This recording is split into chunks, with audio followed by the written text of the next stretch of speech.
I am back in London and here for a full day of shooting some tennis content with All Things Tennis at Westway. I think we're going to do some string review. I think there's a new string company out there, looks pretty interesting. Going to do some rackets, some more Nordic Dots plugging. 15% off, by the way, if you use the code SEANHODKIN on Nordic Dots UK. But yeah, let's see what they got.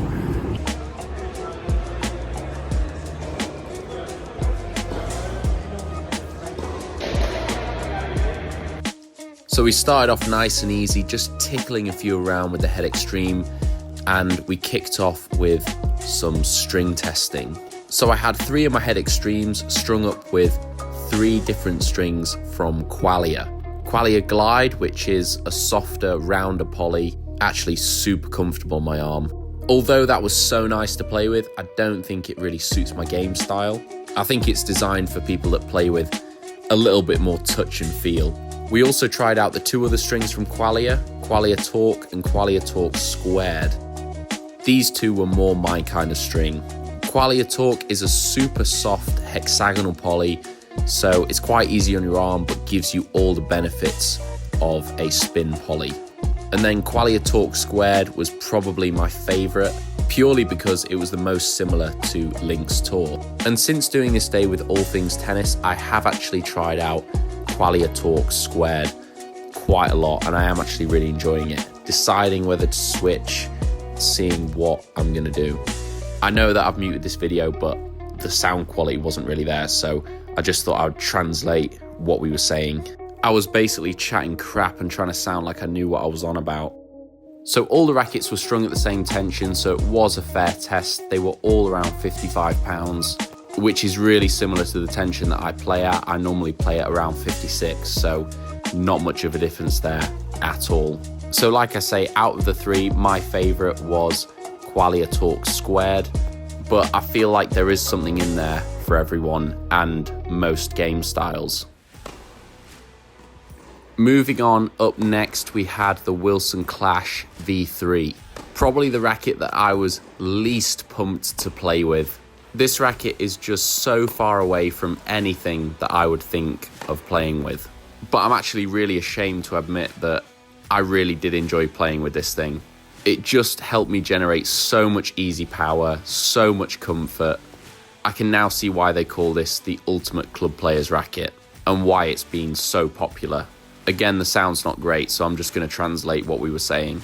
Ross was telling me that this racket has one of the lowest RA ratings on the market. I think he said it was something ridiculous like 40, which basically means it's the complete opposite of a pro staff. And the sweet spot is mahoosive. So if you're looking for something that's going to give you a lot of power and a lot of comfort, this racket is definitely for you. Sadly, I need a bit more control. I think what I was also saying here was that I think this racket is perfect for somebody who's prone to shoulder or elbow injuries, purely because of the softness of the frame, but also because of how much power it gives you, and you don't need to force anything, especially on things like the serve, which is where I feel are the most common places to pick up injuries.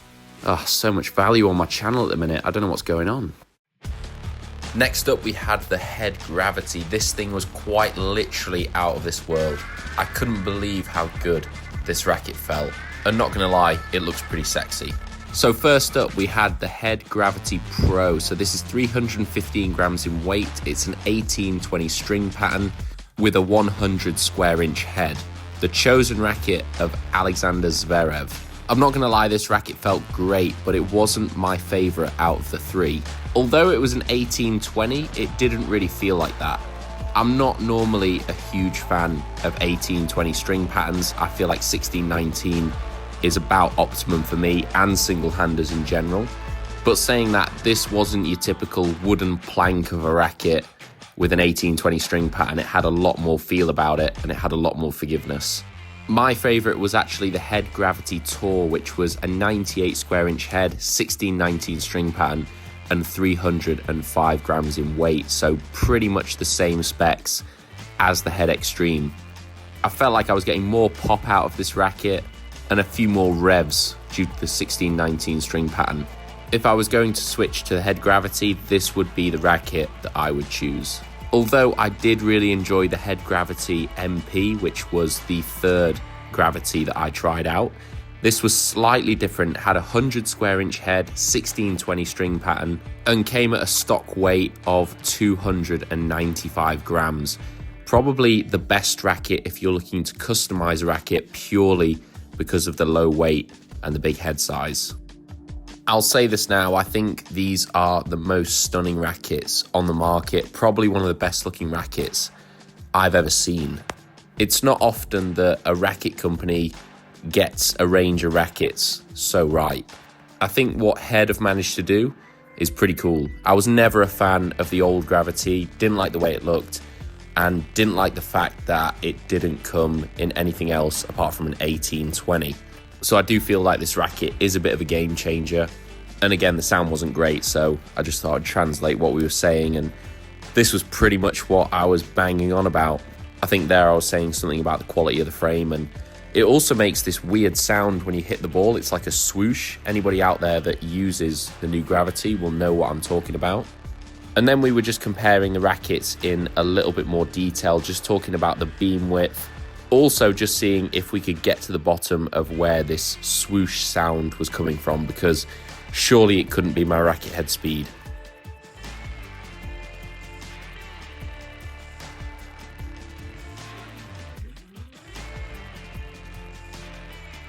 These ATT days are pretty cool. We're joined by quite a lot of other pros. Obviously, they all know their stuff. They can all hit tennis balls.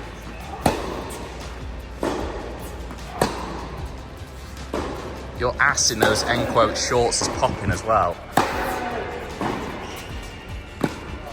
So if you're playing kind of like charade, it looks, I mean technically it's spot on, like, it's so good.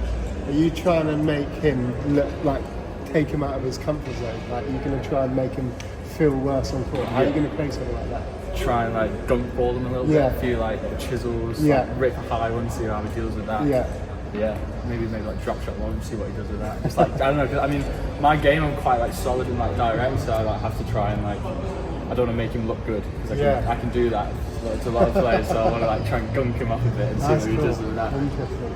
I wouldn't know where to start playing him, but I guess it makes sense. If you're playing someone like technically that solid, you got to make him look ugly. You've got to play ugly tennis to take him off his pedestal with a single-handed backhand. Rip it up there, especially with an arrow.